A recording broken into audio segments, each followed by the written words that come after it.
ہمارا نفس اور شیطان یہ ہر وقت ہمارے پیچھے ہیں اور ہم سے گناہ کروانا چاہتے ہیں، اللہ تعالیٰ کی نافرمانیاں کروانا چاہتے ہیں۔ اگر ہم چاہتے ہیں کہ ہم اپنی زندگی کو اللہ تعالیٰ کی فرمانبرداری کے ساتھ گزاریں تو ہمیں اپنے سالوں کو بہتر کرنا ہوگا، اور سالوں سے پہلے مہینوں کو، مہینوں سے پہلے ہفتوں کو، اور ہفتوں سے پہلے دنوں کو، اور ہر دن کو ایک ٹارگٹ اور ٹاسک لے کے ہمیں پورا کرنا ہوگا کہ ہم نے آج کے دن اللہ تعالیٰ کی کوئی نافرمانی نہیں کرنی۔ اور یہ اسی صورت میں ہو سکتا ہے جب ہم ایک ایک لمحے کو سوچ سمجھ کے گزاریں، اللہ تعالیٰ کی فرمانبرداری کی نیت کرتے ہوئے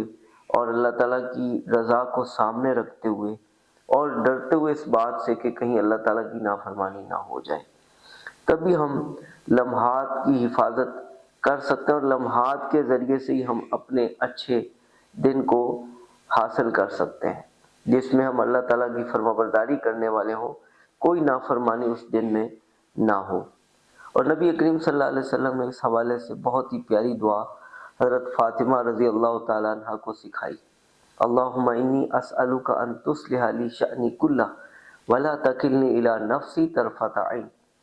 اے اللہ، میں تجھ سے سوال کرتا ہوں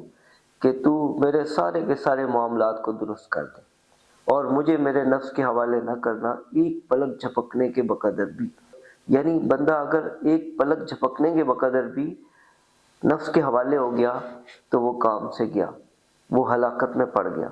اور آج یہ بات بہت واضح ہے، موبائل ہمارے ہاتھوں میں ہے،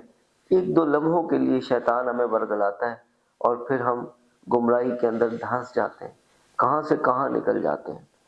تو اپنے آپ کو بہت سنبھالنے کی ضرورت ہے۔ یہ دور بہت فتنوں کا ہے، اس میں ایک قدم کا پھسلنا بہت دور لے جاتا ہے انسان کو۔ تو اپنے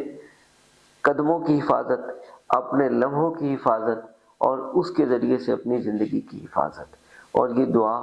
پلے باندھ لیں کہ اس دعا کو ہم نے پڑھنا ہے اور مانگنا ہے اللہ تعالیٰ سے، اور سمجھ کر مانگنا ہے۔ اور جب جب ہم ان لذات کے پیچھے پڑتے ہیں اللہ تعالیٰ کی نافرمانیاں کرتے ہوئے اور ان شیطانی اور نفسانی خواہشات کو پورا کرتے ہیں، تو ہم اللہ تعالیٰ کے تعلق کو کھو دیتے ہیں، بہت بڑی قیمت ہم ادا کرتے ہیں۔ اگر ہم اللہ تعالیٰ کی نافرمانیاں کرتے ہیں تو اللہ کا تعلق بھی ہاتھ سے جاتا ہے، اور اللہ تعالیٰ کے تعلق کو بنانے والے اسباب بھی ہاتھ سے چلے جاتے ہیں۔ بندہ بعض اوقات جو نوافل پڑھتا ہے ان سے محروم، جو ذکر کرتا ہے اس سے محروم، جو تلاوت کرتا ہے اس سے محروم، جو اللہ کے سامنے دعائیں مانگتا ہے گڑ گڑا کر